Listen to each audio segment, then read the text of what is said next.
Oh, God, that's an interesting detail. But anyway, the mom-to-be asking the officers for help after her water broke, and then within minutes, they helped deliver a healthy baby girl. EMS arrived shortly after. The dad got to cut the umbilical cord.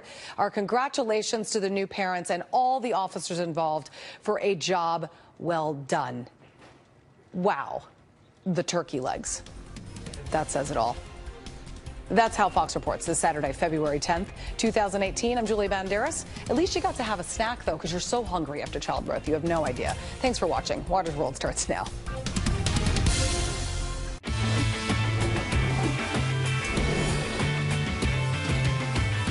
Welcome to Water's World. I'm Jesse Waters. The truth always comes out. That is the subject of tonight's Water's Words. More memos and text messages out this week. They're pretty damning for Democrats. Here are the highlights. 1.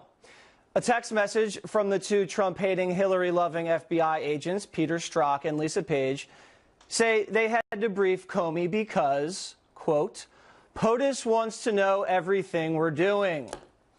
Now, what were they doing at the time? They just let Hillary off the hook and had recently launched a counterintelligence investigation into the Trump campaign and were preparing to convince a judge to let him spy on Trump associates. So President Obama potentially knew his own government agencies were investigating his political enemy's presidential campaign. 2.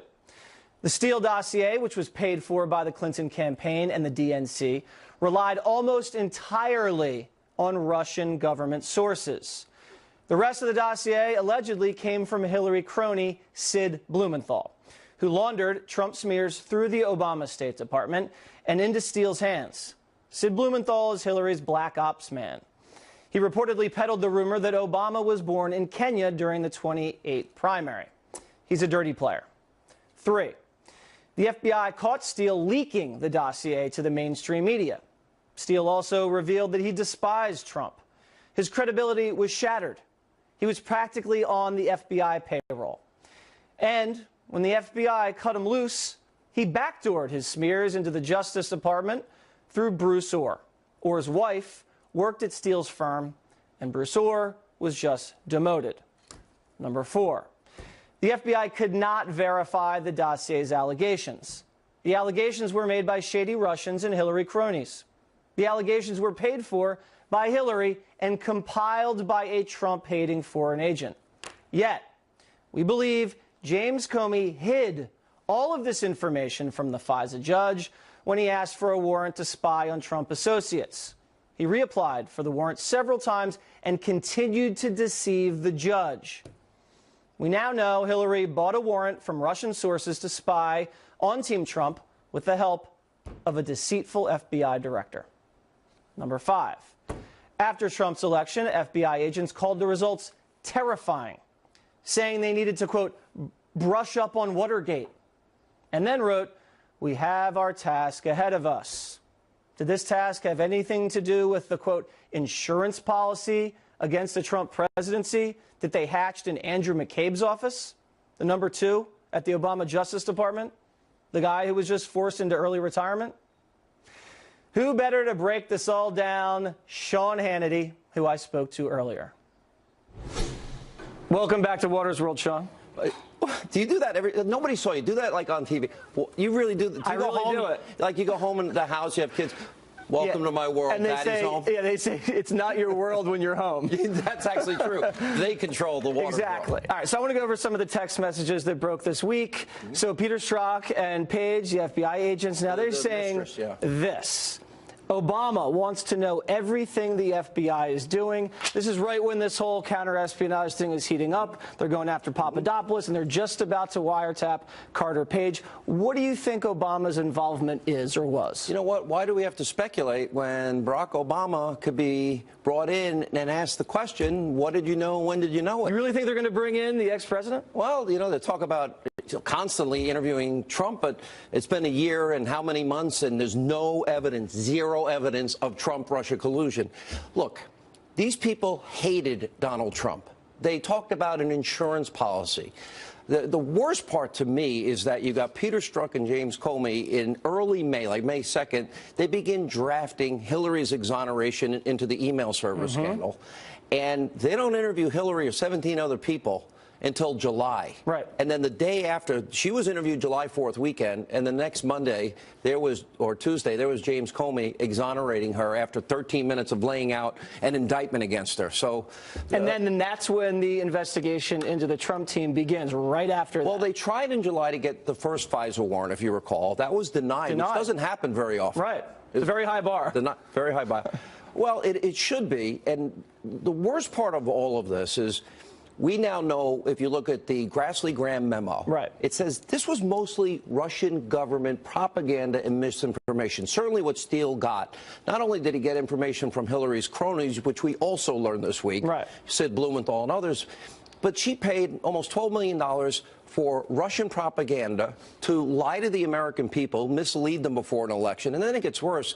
Then the Grassley-Graham memo points out that it became the bulk of information that they used to get the FISA warrant to spy on the Trump campaign in the lead up to the election and then try to undermine Trump after the election. Exactly. And you bring up Sidney Blumenthal, who was Hillary's crony. Now, do you remember who Sidney was? He was the guy that started the Obama is a Muslim born in Kenya rumor and put that picture out with was it him? I didn't the Obama and the Muslim guard. That was him. So it's not surprising he's involved in this smear. He launders the smear through the State Department, Obama's State Department, very well said, into the dossier, and then when Comey presents the dossier to the FISA judge, doesn't say that it's paid for by Hillary. They have a footnote. They're trying to persuade us that this footnote matters, that it may have political origins. The problem is the FBI, the DOJ, everybody knew it was a Clinton bought and paid for dossier. So they try to manipulate the American people, but Democrats lie every election season that conservatives, Republicans are racist, sexist, homophobic, xenophobic, Islamophobic. Bad enough, they're taking it to another level. Russian lies about Donald Trump that are beyond, as you know the details, salacious. But then to use that as a FISA warrant, not tell the FISA judge, and then take it and let it go on this long. Here's why this is, to me, the biggest scandal in the history of the country, far bigger than Watergate.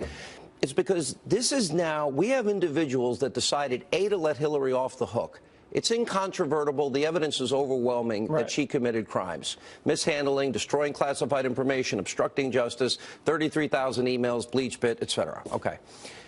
Then, so she obstructed justice. They saved her campaign because they wanted her in the race because they thought that she could beat Donald Trump. They never thought Donald Trump could win. They never thought all of this information was coming out. There was a broad assumption amongst everybody that Trump had no shot. And if you watch, this is about influencing an election, and then, even worse, they can't accept the will of the American people. And that is, then they try to undermine the same person because, remember, there was the first FISA warrant. It's got to be renewed every 90 days. 3 subsequent renewals of the warrant, and each time the dossier was the bulk of information they used. So if you repeatedly defraud the court, and you repeatedly deceive the court. Correct. That's criminal, correct? You can get in big trouble for that. That's felony. That's lying to a court. Yes, what kind of repercussions are you looking at down the line for these people? Because it's Comey, it's Rosenstein. Listen, it's a few people. We probably should have, although I don't like special counsels, because it always starts out as one thing, like in the case of Trump-Russia collusion, and it ends up moving into so many different areas. We really did have collusion when you think about it. Right. Hillary paid for Russian lies. Right. Russian government lies. Russian government lies, if you read the Grassley-Graham memo.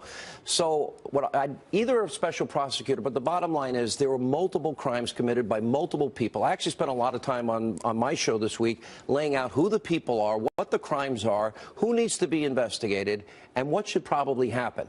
The answer is people should go to jail. There were people that went to jail over Watergate, a third-rate burglary, and then the cover-up afterwards. That's how, to me, that's how serious it is. When do you expect some of these people to get into Capitol Hill and start testifying under oath, like Strzok or Page? The pressure's now building for a second special counsel.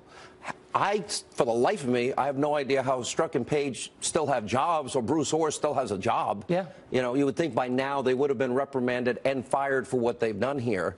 So, but the problem is, it was actually on my show last March. This is how long this has been. I keep saying that, you know, for those people that say, Hannity, when do we get over the goal line? Right. We're getting there, but we've been peeling away a layer of the onion a day.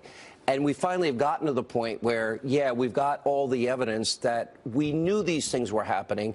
Now we put it all together, and now we see, I've never been a conspiracy theorist.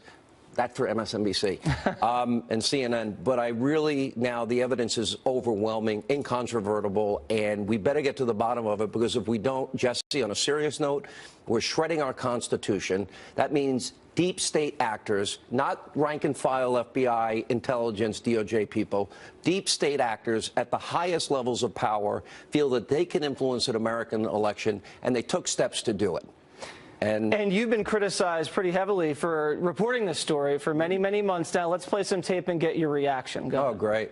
You set me up. Conservative media whipping themselves into a frenzy with the insistence that the Devin Nunes memo would be the one to end it all and finally expose the deep state coup attempt against Donald Trump. The president and his allies, the 3.5-page document is evidence of a vast anti-Trump conspiracy at the highest levels of the Justice Department. So they're mocking you. Would you like an apology? No, I don't care what they say. The irony of it all is what they said mattered to them for a whole year was Russia, Trump, Russia. But the sad reality, and I said this back in 2007 or 8, this is before you were born, as the young gun here, I'm teasing, at the Fox News Channel. But in all seriousness, I said journalism's dead. You know, at the end of the day, there's room for politics. There's room for vigorous debate, disagreement in the country. You do it so well, all of you guys on the Five. I'm a big fan of the show. But there's also, you have to have some fidelity to truth in your life. And that's gone now. That you're seeing in the media is gone. I see sheep that literally live in an echo chamber. They tweet each other. They try to outdo each other. If one person says Trump is demented, no, you're wrong. He's really, really, really demented. And that's the sheep mentality. Will they be able to prop this hoax up? They have missed the biggest story in their adult lives. They've missed it. And they, sadly, have also advanced a narrative that has no evidence for over a year. If there's evidence, bring it to me. I'll air it. I'll even invite you people on the air. But they've done a disservice to the American people. All right. At the end of the day, people crave some truth in their lives. And the reason that Donald Trump is so popular, I don't care what they think these poll numbers say, and he's getting things done, is because people see this. They understand media is corrupt.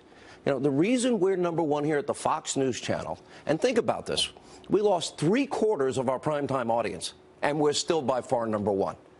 And the reason, I think, is because they know the difference between sincerity, lying, the truth, and they know that the media is complicit in what the Democrats are advancing, their agenda. And one of those reasons we're still #1, against your better judgment, you've decided to put me on your show on Tuesdays with Jessica Tarlov. So I want to make sure everybody tunes in on Tuesdays. I consider myself as like the older veteran here, is the bridge between two generations of Fox. You're the younger, obviously. All right. Well, thank you very much. All right, Waters, how do I do it? Like this? Right there. No, boom. Clockwise. Clockwise. There it is. There it is. His world. He now will take over for the rest of his show. Thanks a lot. All right, my friend. Thank you.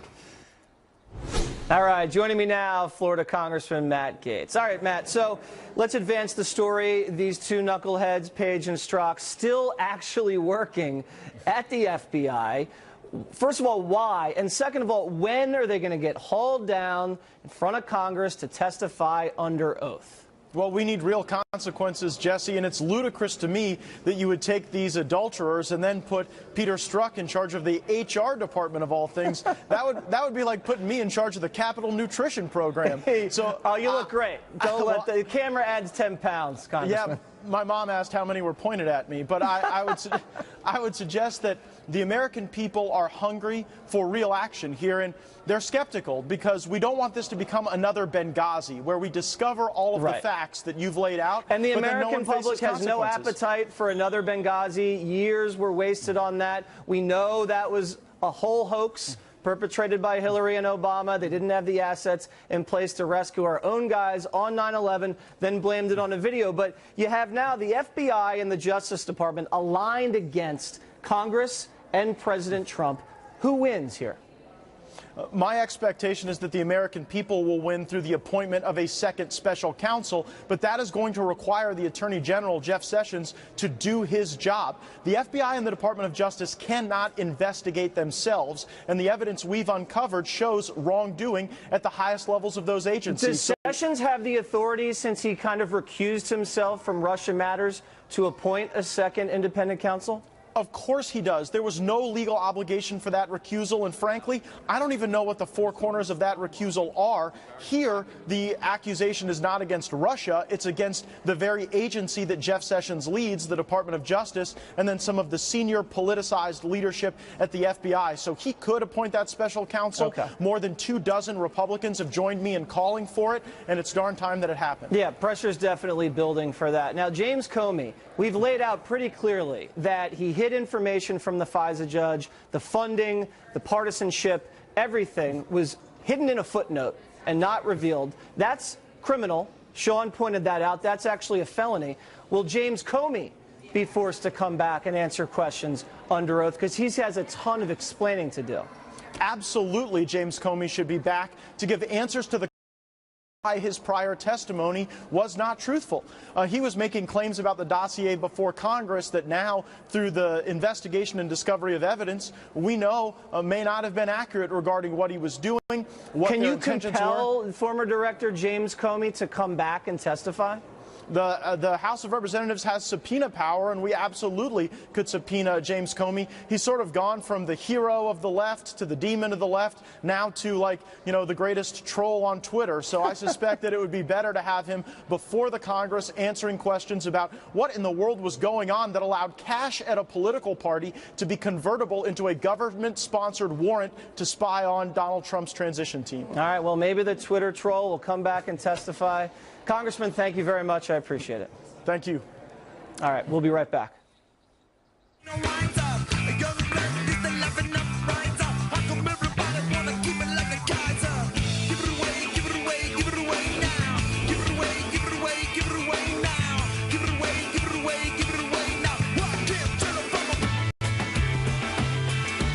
With the Trump-Russia collusion story falling apart, the Democrats are running around like crazy.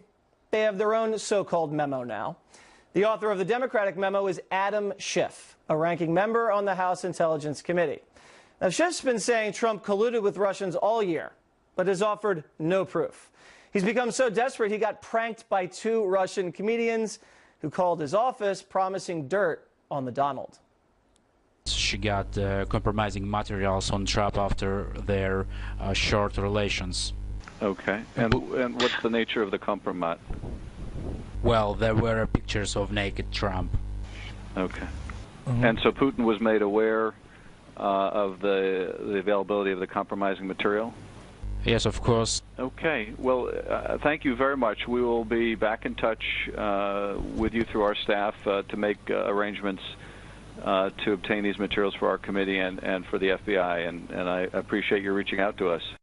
Joining me now, investigative reporter Sarah Carter and former Secret Service agent and NYPD officer Dan Bongino. Sarah, why do Democrats keep falling for naked Trump pictures? This seems like a personal problem. I have no clue, Jesse. I'm concerned about that they keep wanting to get these pictures of naked Trump. I mean, I think at the point that somebody said, I have naked Trump pictures and there's relations and Putin knows about them, I would probably be hanging up the phone. Yeah, keep them. Yeah, keep them to yourself. Yeah, thank you, but no thanks. but Naked no Trump thanks. with who? Yeah, Dan, and this guy's been hitting Trump for collusion. Meanwhile, he's on the phone colluding with so-called Russians. I mean, it doesn't get any better than this. You know, you got me laughing. That was an actual response there with that interaction with Sarah, because it is funny. I mean, what is the obsession with naked Trump? I just know. Yeah, he's a human being. He has a body. Why the obsession with seeing him without clothes on? Will you guys get over it already? But it does. That was a great interaction. But it does speak to, again, Jesse, how the Democrats, you can always tell what they're up to by what they accuse Republicans of. Yep. They accuse them of collusion, but now we know 2 things. That Schiff, you know, air quotes, colluded to try to get naked Trump pictures. But secondly, we know Democrat Senator Mark Warner was in communication via text trying to get a meeting through a Russian oligarch with Christopher Steele. And he didn't want Just any of those incredible. text messages out there. He said, you know, delete them. We can't have a trail. No yada, paper trail. yada, yada. Again, we don't want to see naked Trump. It's enough already with the revenge porn Democrats.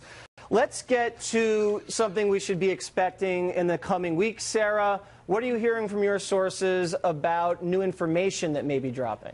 Well, I think what's important here is that between Peter Strzok and Lisa Page, we've seen a lot of these text messages that they basically send to each other on their unsecured government phones. But what we haven't seen is the iMessages. Now, they refer to these iMessages over and over and over again.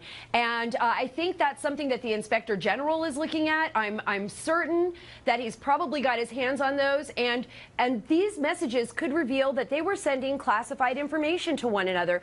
Not only that, Wait. So the people that were investigating Hillary for mishandling classified information were also mishandling classified information? Yes, it appears that that may be a concern. That's actually an extreme concern for a lot of the sources. That's unbelievable. Yeah. All It's right. really incredible. Dan, are you hearing something similar? Because we heard that they lost 5 months of messages. Now there's instant messages. What else is in the hopper here? Yeah, Sarah's got great sources. I've got one that fed me the exact same information. Here's what I'm hearing. There are SES members of the FBI, meaning senior executive service members, upper-level managers, who were caught up in this, Jesse, who were being asked to send, according to my sources, classified information, stripping out the markings, over unclassified devices. Now, from my source, if there was an audit request by the Senate or the House members in charge of oversight for those communications, they would uncover some very, very disturbing things. And keep in mind here, Sarah's right, you're right asking these questions. These were the people who were investigating the transfer of classified information over unclassified devices on the Hillary case. Creates some very perverse incentives. Dan brought up a really important point there, Jesse. I mean, look, a lot of the people that I've been talking to say that what Hillary Clinton was sending would be small potatoes compared to what could be uncovered if they look at all these SES text messages. You're kidding me. Well, that would be a blockbuster. Let me just real quick before we go. You have extreme bias by these two FBI investigators. Now you have motivation to destroy the Trump presidency. We've seen talk about impeachment, Watergate, and this insurance policy. Who knows what that is? Does that mean the entire probe is corrupt at its core? I'll give you guys each 20 seconds.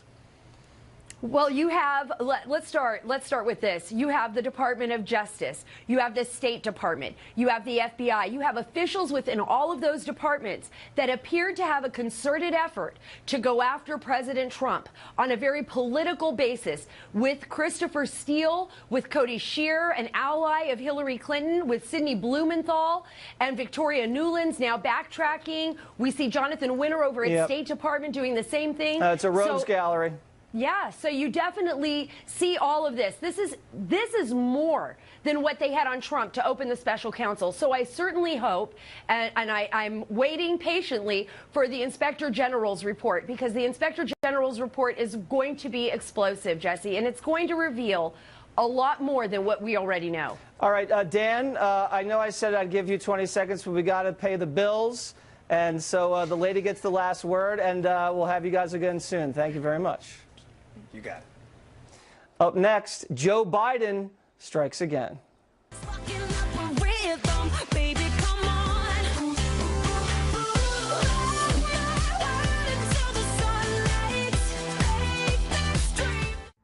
Sunday on Scandalous. Ken Starr's team confronts Lewinsky. Monica was very distraught, screaming at Linda Tripp for betraying her. And Bill Clinton, blindsided by his first deposition. It all starts at 7 Eastern with an episode 3 encore, followed by the premiere of Developing.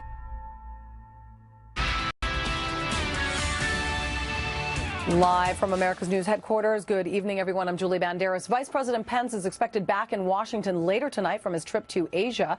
He says there's, quote, no daylight among the U.S., Japan, and South Korea on the need to keep pressure on North Korea. Leaving South Korea, the vice president did say between North and South Korea. Mr. Pence was referencing an invitation for South Korea's president to visit the North. Well, Fox News confirmed Secretary of State Rex Tillerson spoke with Israeli Prime Minister Benjamin Netanyahu after Israel launched massive airstrikes on Iranian and Syrian targets inside Syria. Netanyahu also speaking with Russian President Putin tonight about the latest developments in the region. Israel says the strikes were in response to an Iranian drone infiltrating its northern airspace. Thanks for watching. I'm Julie Banderas. Now back to Watters World. You're watching Fox.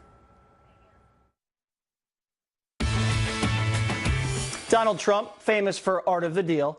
Joe Biden, famous for art of the gaffe. And confidence, and to the U.S. Senate as well for their trust and confidence. We've got a lot of thanks to give out. His mom lived in Long Island for 10 years or so. God rest her soul. And although wait, your mom's still alive as your dad passed. God bless her soul. Chuck Graham, state senator's here. Chuck, stand up. Chuck, let him see you. Oh, God love you. What am I talking about? A man who will be the next president of the United States, Barack America. Barack America. The former vice president came out swinging. He said this about President Trump. I just marvel at some of the things he says and does. Like, what, 2 days ago, anybody who didn't stand up and clap for him was un-American and then maybe even treasonous? They say it was tongue-in-cheek. Democrats can't take a joke. Well, let me tell you, he's a joke. Oh, that's rich. Joining me now, Ed Henry. So Biden is calling someone else a joke. Now, here's my theory, Ed, and tell me if I'm wrong. The Democrats are getting crushed on this collusion situation. The economy's doing well. People's paychecks are fatter. President Trump's approval ratings up around 50% now.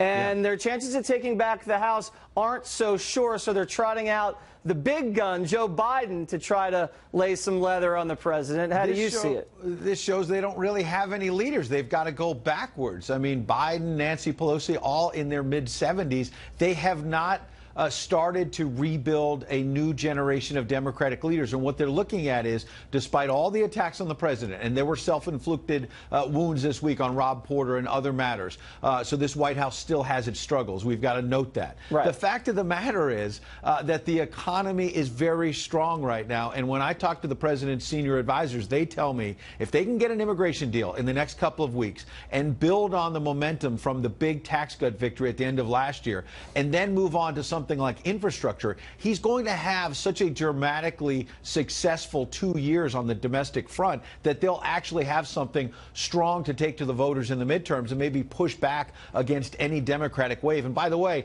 all of a sudden this week you had media people noticing that there's a stock market. When it was riding high, they weren't mentioning that Donald Trump was doing well. You know, it's so funny. It's when the stock market's doing well, it's the Obama economy. Yeah. But when it starts going down, Trump's tanking.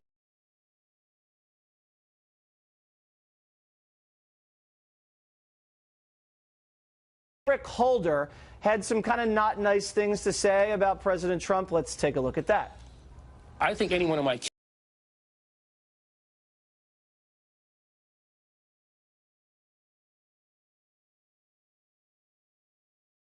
decision by the end of the year about whether or not there's another chapter in my government service. President. We'll see. All right, so my two thoughts here, Henry. One, it's really below the dignity of Eric Holder to take a shot like that at the President of the United States, and that's not saying much. And two, Eric Holder for president?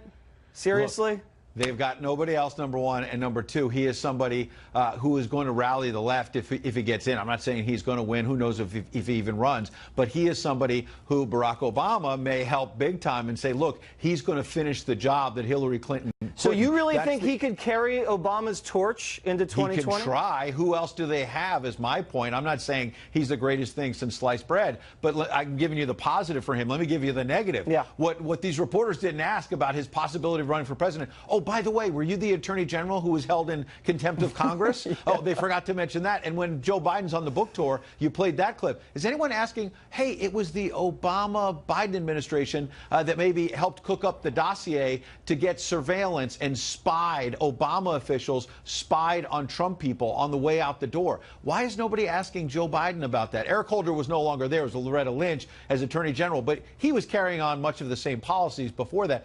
They're not getting pressed on any of this. All right, well, let me ask you a quick question because we got to go real quick. You broke a nice story about Mark Warner, senator down there in Virginia, who was communicating with a lobbyist for a Russian oligarch, and he's trying to meet Christopher Steele, but he doesn't want anyone And to Julian know about it. He Assange. doesn't want to leave a paper trail. Don't leave a paper trail, What's he says the in the fallout text. there? We've got it. Look, Marco Rubio says this is not a big deal and rushed to Democrat Mark Warner's defense because he says he disclosed it to us in October. What he's not saying, Marco Rubio, is that Mark Warner was doing this texting last February and March. It was only after he got caught with the message that, among other things, said, I don't want a paper trail, that he months later disclosed it to Marco Rubio and the rest of the committee. Later. Number one. Number two, real quick. Yep.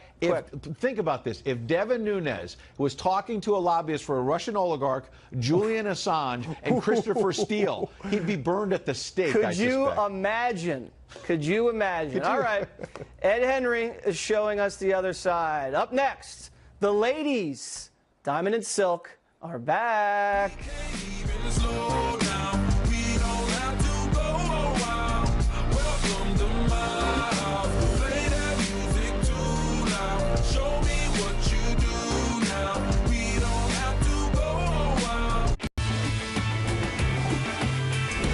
House Minority Leader Nancy Pelosi never at a loss for words, proving that this week during an 8-hour speech advocating for Dreamers, children of illegal aliens, it broke the record for the longest continuous speech in House history, all the while in 4-inch stilettos.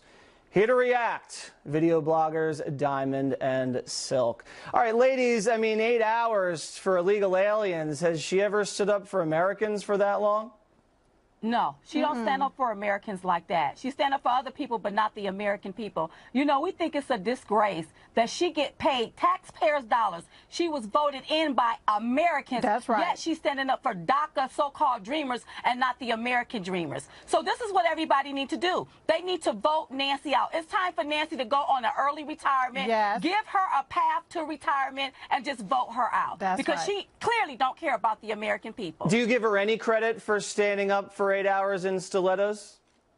No, I give her no credit. She was just trying to be seen. And it was a waste of money. And time. Okay, that's pretty clear. Now, President Trump really interested in having a military parade, wants some tanks and some soldiers and a few flyovers, you know, to show off our great soldiers and pay them some respect. Democrats and the media freaking out. Let's listen. We sometimes have military parades to mark the ends of wars. In this case, it's apparently just because the president wants to see all the tanks and stuff. Maybe the answer, Joe, is to just get Donald Trump a military uniform with epaulets on the shoulders and give him some salad dressing to put on the left lapel and let him march around and pretend to be General Patton. I say that it's a fantastic waste of money to amuse the president. That's right. Trump wants a military parade. So you're just going full dictator now. Just wasn't enough. I think you two should be the grand marshals of the military parade. What do we think about that? Well, I love that, Jesse, but what I don't understand is why is it that the women can march in the streets with offensive caps on their heads and nothing is said? People can do all of these pride parades and be half naked in the street and nothing is said. And here, the president want to honor our military and our veterans. That's right. And everybody have to complain about that. The hypocrisy on the left is so real. Listen, if he wants to honor the military, I say bring on the parade. I would love to see that. I think it'll be very patriotic in our country to see that. That's a great point. They're pro-women's march, but pro-anti-military march. I just think they're going to get boxed in like they did with the kneeling for the anthem, that the whole country supports standing for the flag, and then a few crazy Democrats are going to be against it, and they're going to look unpatriotic. Now, a new study out. I wanted to get your guys' opinion on this. It says cursing is good for you.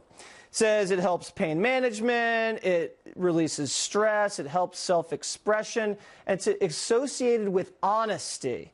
Do you guys believe the study? Yes. Yes.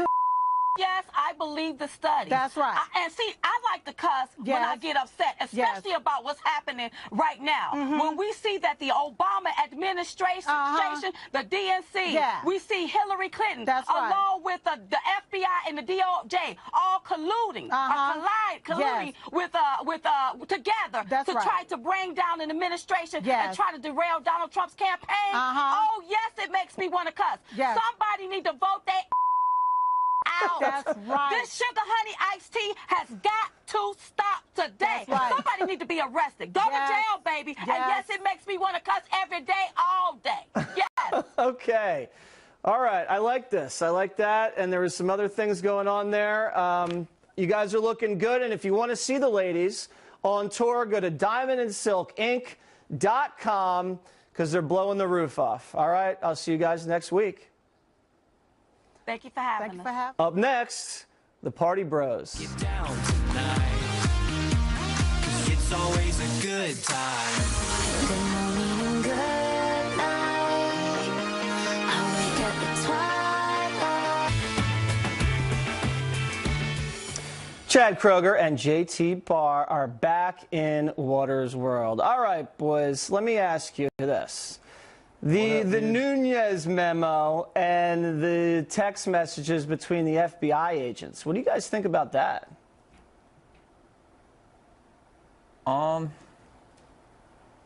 Yeah, I'd say leave out the memos, dude. You know, I'd say, you know, if you want to, like, if you have beef with someone, you know, I'd say face them straight up. And, like, honestly, too, it's like, are you showing all the text messages, or are you just, like, showing the text messages that, like, where you're not acting like a weirdo, Good point. You know? Yeah.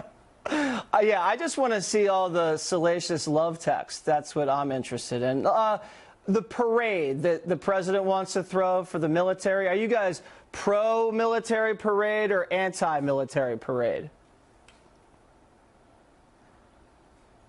Well, I do love the Blue Angels for sure. I'd say in terms of parades, having tanks in the street is probably not a really good look, but I always am down to support the troops for sure. Yeah, if it's to support the troops and, like, for us to give adulation to them, I'm totally down.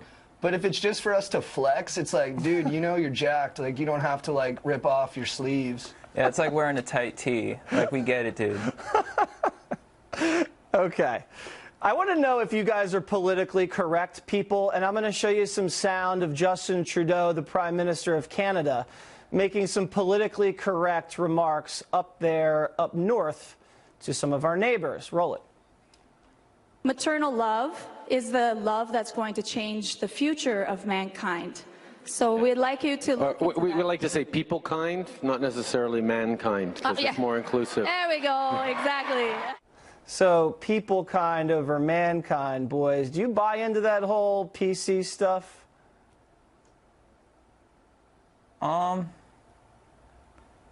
People. Yeah, people JT? kind, mankind, like, I mean, it's in the eye of the beholder. That's a good point, for sure. Chad was saying, like, he should have run that comment by his crew before he tested it out, like, publicly.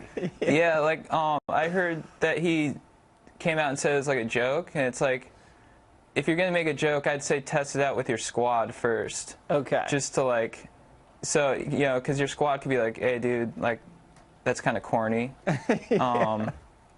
So I think that's a good call. Because that was kind of corny, and I think everybody agreed with that. The stock market, very volatile. It's up and down all week. Boys, do you guys have a lot of money in the market, or do you suggest people take money out of the market? How do you see the Dow Jones doing these days? Well, I'm glad that you asked that, J-Bone. I actually recently read Money, Master the Game by Tony Robbins. Okay.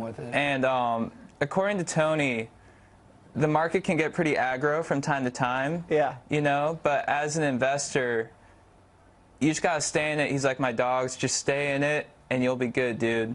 So, So don't yeah, panic and sell. Just hold it and just stay true. That's what Tony says. In my youth, I was an avid investor. I was trying to follow the Gordon Gekko model, but I reached a level of spiritual enlightenment freshman year of high school, and I transitioned out of the money game. For sure. I mean, you guys could be making money doing what you're doing. Obviously, you're pretty popular. Maybe you should go on tour with Diamond and Silk. I think that could be pretty successful. That's so nice. That'd be epic. You come with J-Bone. Yeah, J-Bone. Yeah, I'll open it up for you guys, and then you guys just count the dough. Any big plans this weekend? What's on the agenda? Do we have anything planned? We're raging at a dance, like, it's a bar, but they have, like, a pretty fire dance floor, so we're going to go out there and just, like, shake out the week and just, like, I don't know, have a really nice time. Yeah, just tear it up, you know. We love to dance, so we're going to break a sweat and get groovy. Can I see a few moves? There you go, JT. There it is. There it is. There it is. All right. I'll leave you guys with that. Boys, great seeing you. I'll see you next week. Up Good to next. see you, Great to see you. Last Bye. call. Love you. Love you too.